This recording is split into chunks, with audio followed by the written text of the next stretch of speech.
Welcome to the Money Pig Podcast, presented by Goodwin Investment Advisory, where our mission is to lead you to financial pig, peace, independence, and generosity. I'm your host, Tim Goodwin.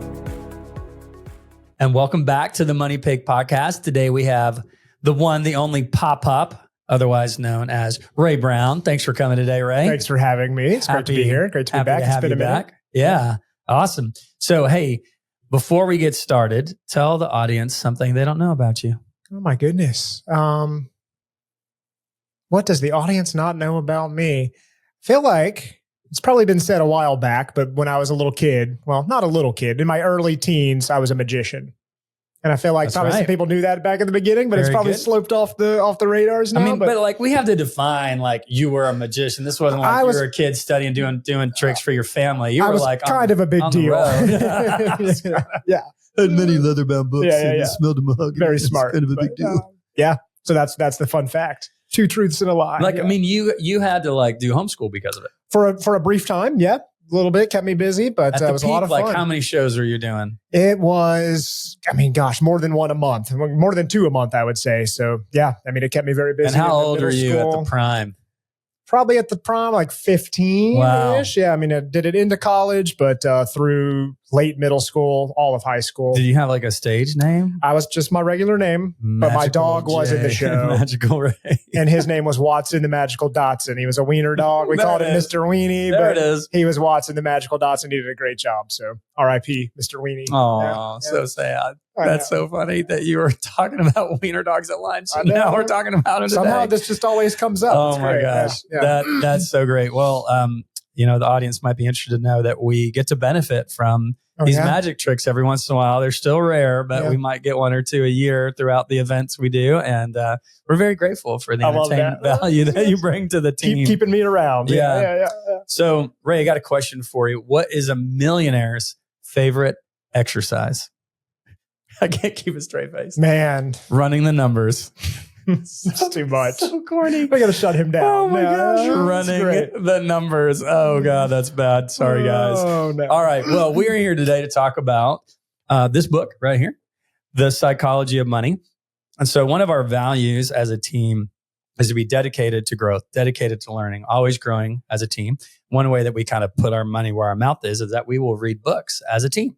We generally do 2 a year. And this one, was this the most recent one that we read? No, we did. Actually, yes, it was. Yeah. It was the most recent. Yeah. As of recording. Yep.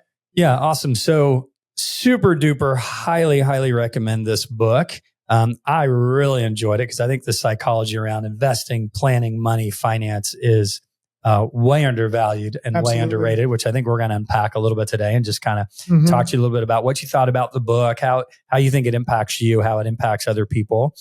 And maybe you can share too with the audience about how there's a little bit of a dichotomy and contrast with this book against the book we had read right before this book, which was called Die with Zero. Die with Zero. So the timing is a bit odd in terms of timing and different perspectives, but that's what this is all about. Different perspectives and different logics, and no 2 people think the same, and everyone's got different goals. And so Joe and I did a podcast just a few before this one on Die with Zero. So if you've already heard that, it's going to be great to hear. If you listen to this one, I would recommend going back and also listening to Die with Zero. So absolutely. Yeah. I think there are some clear aspects where they are at odds with each other conceptually. Yeah. But I also think that bringing both of these things together, it kind of would inform and help people make a better decision to do both. So, I love the opening headline kind of in the description on the back. It says, doing well with money isn't necessarily about what you know. It's about how you behave. And that's like,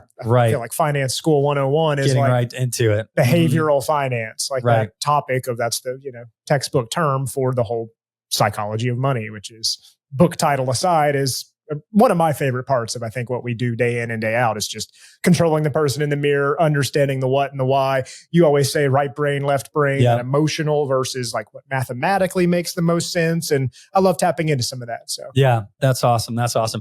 And to kind of start with why are we doing a podcast on this book?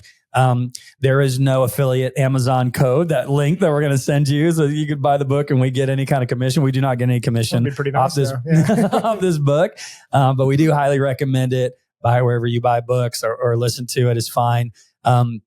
the why is just we think it's helpful and we think it would be encouraging for folks to read. I'm actually really excited to have my girls, my daughters, eventually read this book.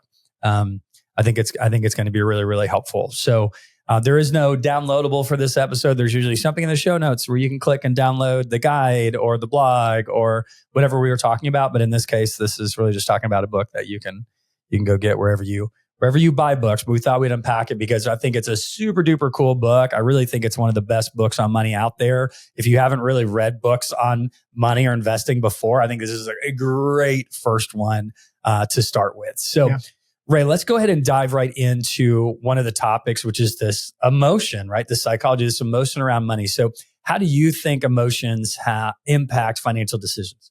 I would say it's the biggest impact, it's kind of that. Right. It's so cheesy to say it, and you've probably heard me say it a ton of times, but I always compare like finance world to personal training or to fitness. And so it's like that classic, like we know what not to do. And I always make the dumb joke, like, not to eat the Snickers bar, but there you are shoving the Snickers bar in because it feels good. It's what you want. It satisfies the hunger. It's not necessarily good for you. And we see people do the exact same thing day in and day out with money. And it's a head knowledge that I mentioned before. It's the behavior versus what do you actually know. And emotion weighs very heavy in that. It drives all the decisions that we make, not just in money world, but in any other world like fitness. And so, I think it's cool, like being a practitioner, like somebody who's been in the industry for over 20 years. And then like reading this book about how people respond. And I'm like, yeah, that's true. Like I can sit down with a client or potential client and be like, man, check out this investment and check out the standard deviation and the expense ratio. It's been a great, healthy, long-term investment. Right. This would be a great thing for your portfolio and have this diversified portfolio of funds. But Bitcoin sounds a lot more fun to me. I don't care about, you lost me at standard dev. Exactly. So, I'm like, this is logical. This logic makes sense. And they're like, no. But what can you invest me in that I can tell my buddies about, my family about at the kitchen table that I can, have a fun story around? Some of that weighs a lot more heavily than I think we probably give ourselves credit for. So the appeal, the shininess, the story you tell yourself, or you think you can tell somebody else about your investments, really plays in just as much, if not more, than how good the investment actually is. And we talk about goals-based approaches too to finance. And it's like, at the end of the day, does it really matter if you get an 11% return on your portfolio versus a 12?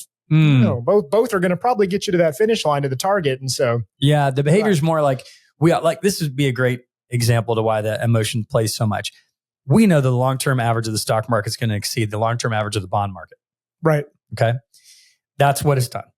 So why don't we put all of our clients in a 100% aggressive model where they're 100% stock? That's what I say every day. That's true. It's true.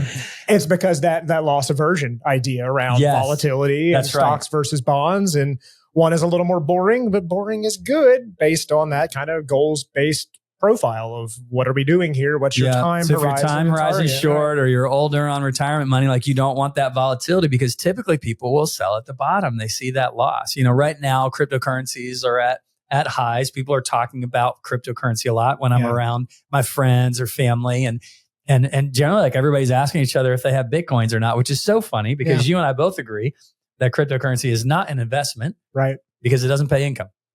Yeah. It's speculative and we can talk to our clients about it. Maybe it has part in an overall portfolio, but it's not an investment. It's horribly volatile and it's long-term. You know what I mean? It's unknown. It's exactly. Unknown. So, but it's funny that everybody's kind of like, well, I've got some Bitcoin or I need to go buy some Bitcoin when it doesn't necessarily represent the, ownership and a profitable company that's generating income over time. Absolutely. And that right there is an emotion taking over. It's that classic, like, well, I want to do this because I want to do it. And sometimes you can't justify it. You see people quit their jobs and it may be, kind of sudden or sharp. And it's like they're reacting out of emotion. Somebody said something, pushed them over the edge. You walking away from something. It's like, that's probably not the smartest thing mathematically, but it's like, that doesn't matter in that moment. You're relying on the emotion. And so loss aversion is an interesting thing to think about. And he quotes it in this book and I forget the exact number, but it's more than double, in order to activate the sensor in the brain, it's like the growth has to be more than 2 times the feeling feels the same when it's like, I think it was like,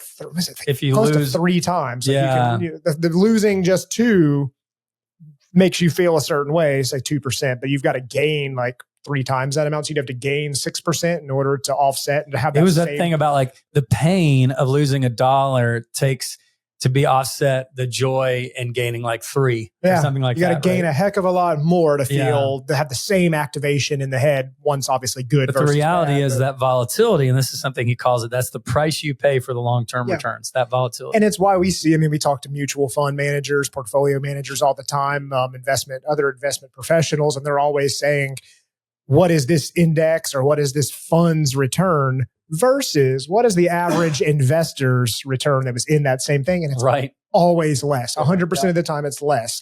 And that's just due to timing. People jumping in and out at the wrong times, but it's all hindsight at a certain point. Like, dang, it's like, if you knew, you knew, but you don't. So we brought up now that emotions do play a big role in our investments, what we choose, whether we stay in them or not.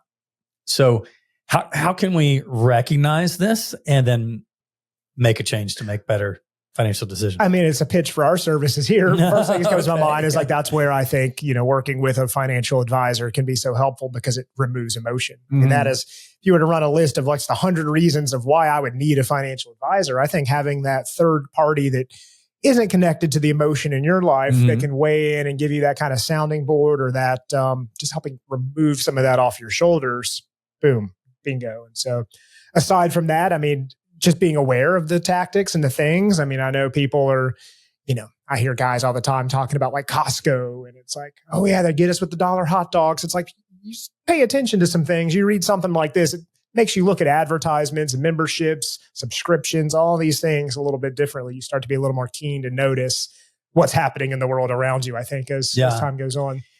I think for sure, if you just hiring that professional, like you just said, to help guide you towards better financial decisions is going to make a huge difference. For sure. What's also makes a difference just to be aware. Just be aware that emotions play a big role and recognize those and put something between. Like, so here's your emotions and here's your investments. Something needs to be in between there. Yeah. And maybe that's an advisor, maybe that's a friend, maybe that's a plan, or maybe it's like, hey, I log in every day and seeing that volatility in the stock market is causing me to make more emotional decisions. I'm going to stop logging in every day. Yeah. Right. You can make some practical decisions about your habits or behaviors or get some other folks involved or get a plan involved. I think the other thing too is just education. Right. Absolutely. Folks are like, God, it's down, I got to sell. And you're like, guys, this happens all the time. This is a profitable company with earnings, generally over a long period of time, these healthy asset classes come back, Learning to view that as a opportunity instead of as a sound the alarms. Oh my gosh. But we get it. That's easier said than done when you don't have that. The sky is always falling. It's just kind of changes names is something I say. All right. So let's move on to kind of a different topic. So, what are some steps that people could take, investors could take to kind of harness the power of compound growth? Well, obviously, participating is key. Not going to be able to get any of that compound growth if you're not. You got to realize that it's never too late, I guess, to start. It's always, the best time is always, 5 days ago, but the second best time is right now, today. And that applies to anyone that's any age. It's like, gosh, if you could have done some of this stuff when you were 18, that would have been fantastic, but you didn't. Never too late. And so jump in now. And so just participating and then also just taking advantage of timing over a long period of time. That, we call it dollar cost averaging. It's that concept of like, hey, every Friday, part of my paycheck goes into the 401k. If you're participating in that over time, it's like that is taking advantage of the magic of compounding, which was it Ben Franklin said the seventh wonder of the world was? So Albert Einstein. That's not Ben Franklin. Yeah. Seventh wonder of the world right, is compound interest. And it goes on to say, those that understand it earn it, and those that don't pay it. It's true. Speaking of education, it's all about what you know and just being aware of it. If you, just for fun, go play with a compound interest calculator and just have fun with all the numbers, Yeah. It's the best exercise for millionaires. Yeah, that's true. Running the numbers. Go get some exercise and kill 2 birds here. But just messing around with, there's a great calculator at investor.gov. If you just Google compound interest calculator, pop in some numbers, start with a number today, put it over time, and just really look at what does that do in 10 years from now versus 12 years from now versus 15. It's funny how changing the simulation from like 30 years to just even 20 or 25 years, how dramatic that change in the final value is. And so timing matters. Don't get discouraged at the beginning of it either is what I would say. Because when I finally started being able to participate in a 401k, I was logging in like all the time to try to see it grow, you know? And I'm like, God, it's just like, it's still just a couple $100. It's not doubled yet. That's not a lot, you know? Okay, now it's a couple $1,000s. That's not really a lot. I got really excited when the 401k crossed like 10 grand, you know? And it was funny. Like, then I slowly just was like, all right, this is just my habits, what I'm doing, you know, whatever. And I don't log in as often. But now that I've been participating in a 401k so much longer, when I think about it, or I, you know, update my personal net worth statement, I'm like, wow, that compounding effect, it's helping you out a little bit there. Really making a difference when you get 10 or 20% return. We've had some really crazy bull market years in the stock market lately.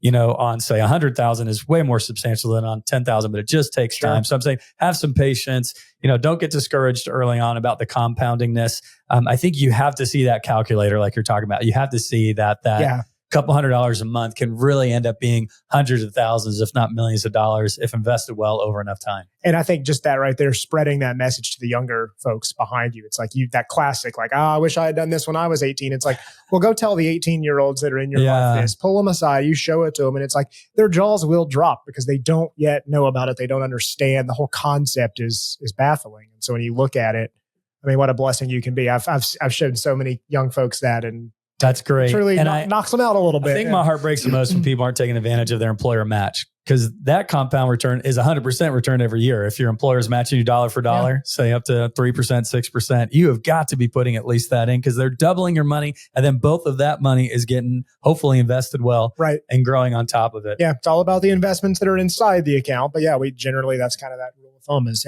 certainly take advantage of any match that's there, and don't want to leave free money on the table. So, all right. So key theme in the book is defining enough, which I really appreciate. Yeah. Because I feel like, especially Americans, as I've traveled some internationally, don't like in America, if you ask most Americans how much is enough, what do they usually say? Just a little bit more. Just a little bit more. And then they die. No. Just kidding.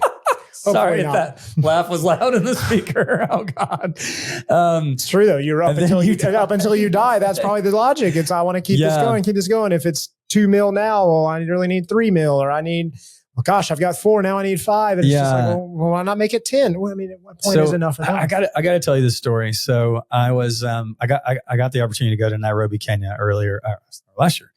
And, there was this thing that happened that was just totally shocked me. And we're driving from one town to another. We stop. We're at some traffic, whatever. We're at a stop, and that they will come up and sell you stuff if you want. It's not aggressive. You can make eye contact. People look good. It's all legit. It's fine.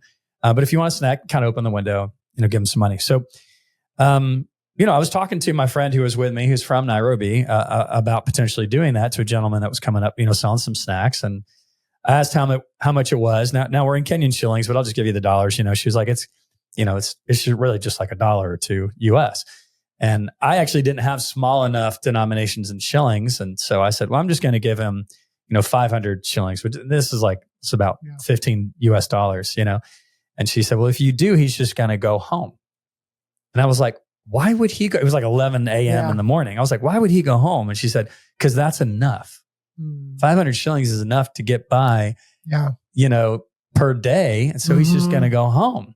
And it totally blew my mind, because I was like, we do not think like that in America. We're not like, you know what? It's 1 o'clock. I made enough money today. I'm going to go home. You're like, I'm going to work till 5 because I can make more money. And you usually do. And then a lot of times that more money leads to buying more stuff. And if you're not too careful, that stuff can start to own you and give you anxiety and stress. So I think this kind of defining what is really enough and what you need to save for medical expenses, for retirement, et cetera. Sure. If you, the die with zero concept is if you die with multiple millions of dollars, did you work too long? Yeah. Could you too long sooner? in a job that you most likely didn't love your entire life, or at least, especially starting out. Could you have given that money to your kids sooner? Could you have traveled more? Could you have retired sooner? And he knocks the concept, it does kind of complement, but also contrast this book, a little bit in that sense. It's that, obviously the author of Die with Zero, he flat out says, we don't really want you to die with zero. It's a clever, catchy name, but the whole idea is determining what is enough and living around that. It's like you got to define that for yourself, and that's different for everyone. Of course, you save, you plan for those unexpected things, but you give the money to the church or the charities that you want to support while you're alive. So be a part of that. And I know some folks from within my family, it's a joke that goes around. It's like, we're giving inheritance early to the folks that are getting it because we don't want anyone to be too excited when we die. Everyone's got to be sad. So all done. There's nothing else coming. And that concept of give with a warm hand instead of a cold. Yeah. Right? Yeah. Yeah. And you worked hard for it. So it's nice to be able to be a part of that, kind of seeing that fruit go into what it's going to do next. So there was this concept in the book that really stopped me in my tracks and to think about it. And because I don't agree with it. And I'm not sure that this book here, psychology? Yeah, psychology money. And I'm still not sure that I agree with it.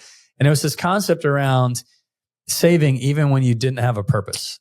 Saving for the sake of saving. What did you think about that? So I'm pretty passionate about this. And again, this may just be my crazy way of doing things. I'm a bit of a numbers nerd, but I like to have a goal with anything. And so the idea of just, quote, general savings, I don't love it. I don't love it because if it doesn't have a label on it, it's quick to disappear when something emotion taps into it. Oh, that's a good deal on that new car. I really do want that. Then you end up wiping out 40 grand that you may have been thinking that this could be for a future real estate purchase or something else. And so if you're saving for real estate or a future business that you want to start, you've got to call it that, in my opinion. If you're saving for a new car, maybe you've paid off a car, eventually that thing's going to die. You got to start saving for the next one. And so you're planning start ahead. with why, it's just like, why is this saving? So I guess like that. Some folks would save for the why of having savings. And I get that, save for a rainy day or save for an opportunity in the future. But to me, the die with zero concept is hurry up and make a memory with that extra money. While you still can, while you got the health, while you got the money. Sure. You're maxing out your 401k, you're saving maybe 15% or more of your income towards retirement. That could be enough. And if you've done the planning and you said, you know what, that probably, it's a high probability that that's going to be enough. Then the rest, it's more about giving, travel, experiences, memory dividends. And I'm sure you would say the same, Tim, working with clients, myself, especially I've noticed coming into this, and I've probably said this a few times before, but I spend more time convincing folks to let go of money than to actually save. Right. Coming into this world, I was like, I'm going to be the next Dave Ramsey. It's 15% towards retirement. Save. And then you get in and you realize like, oh my gosh, that switch has already been activated in these folks' brain. They are savers. That's why they have wealth. How do we convince them to buy those first class tickets? Because you're going to die otherwise with $9 million. You got to start doing some stuff with this. Yeah. You've worked hard. You've gotten to this place because of those actions.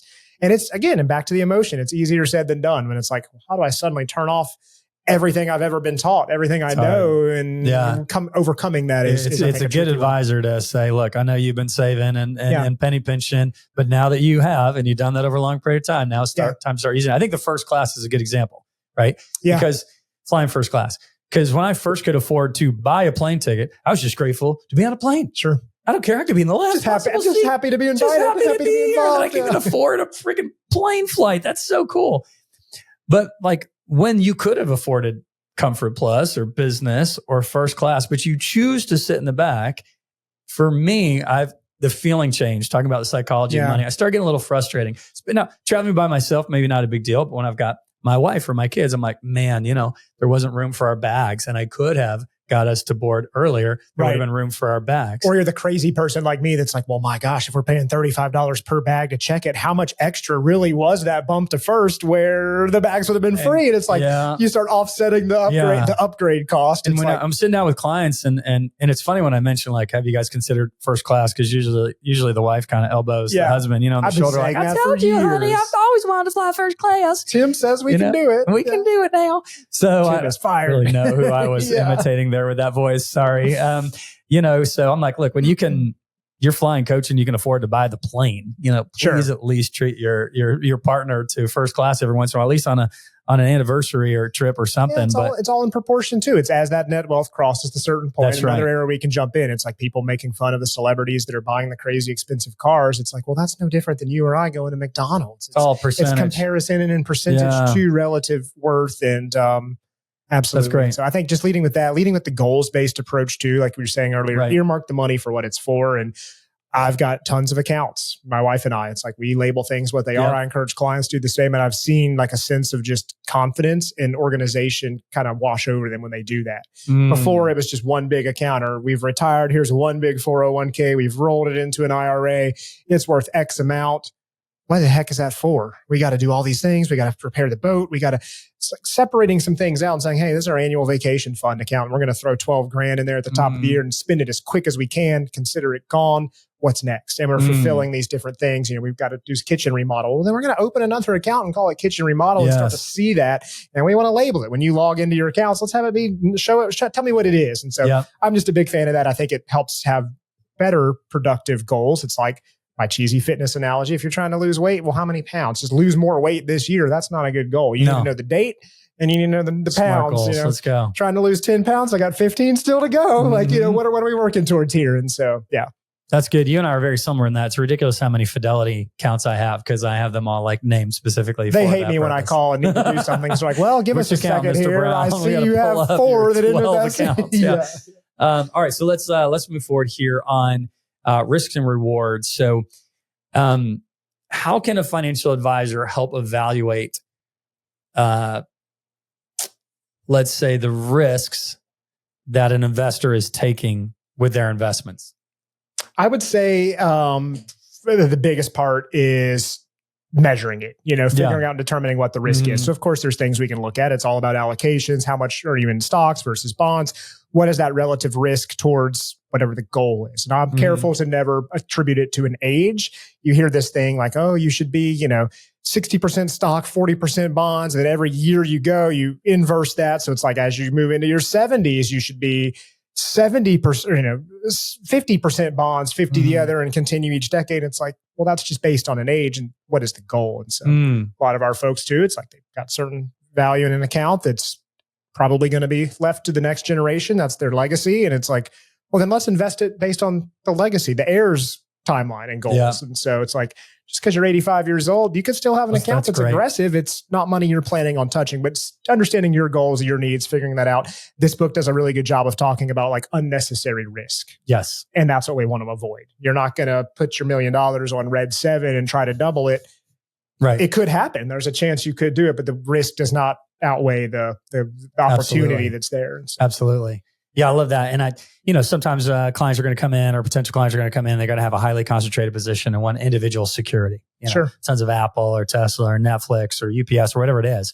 And, we have a saying around here that concentration makes you rich, but diversification keeps you rich. That's a great quote. That's another thing where we really want to go, okay, that's great. That worked for you. And it's probably going to continue. Hopefully it'll be a great company, but we don't know for sure. We've got to take that risk out of so much of your income is going to be dependent on the wealth that's built by one company or just a handful of companies. Let's diversify that risk. It's like going into a casino. Yeah. What are you going to do? You got to know when to walk away. And if you've done really well with something, but that emotion taps in of Bitcoin made it to that 100 mark. They're saying it'll be 200 by the end of the year. It's like, it could also go to 0. I mean, we don't know. And so you start to compromise, maybe take some chips off the table of the casino and, keep playing with what you started with or something like that. So, all right. So as we wrap up the psychology of money discussion, what would you say is the importance of having a financial plan? Gosh. When it comes to the psychology of money topic. It's a great question. I mean, I think number one is that planning feels good. Planning leads to confidence. Planning helps you know that you're on track, even though you may not be where you want to end up yet. You know that you've got a clear plan. You're heading in the right direction. And that right there just gives you that sense of, I call it like weight off the shoulders. We talk about financial peace and independence a lot around here and generosity, but financial peace is just that. It's that peace of mind knowing that, hey, I've got a plan. We're heading in the right direction. We can breathe a little bit or we can spend a little bit more. And it's like, gives you that, helps you to have that kind of draws the line of, are we under our goals or are we way over our goals? And can we afford to live a little more? Or do we need to tighten up ship so that we can start saving a little more so that we can do whatever our goals are? Maybe retire a little bit sooner than you initially thought you'd be able to. But without the plan, you're jumping in the car with no map. You have no idea what you're doing. You're hitting the gym without a goal of what are we trying to do here? And so I think it's just very important. A financial plan in my mind, it equals a goal. That's great. That's great. Love it. Well, Ray, thanks so much for coming today. As we sign off, we love to express gratitude.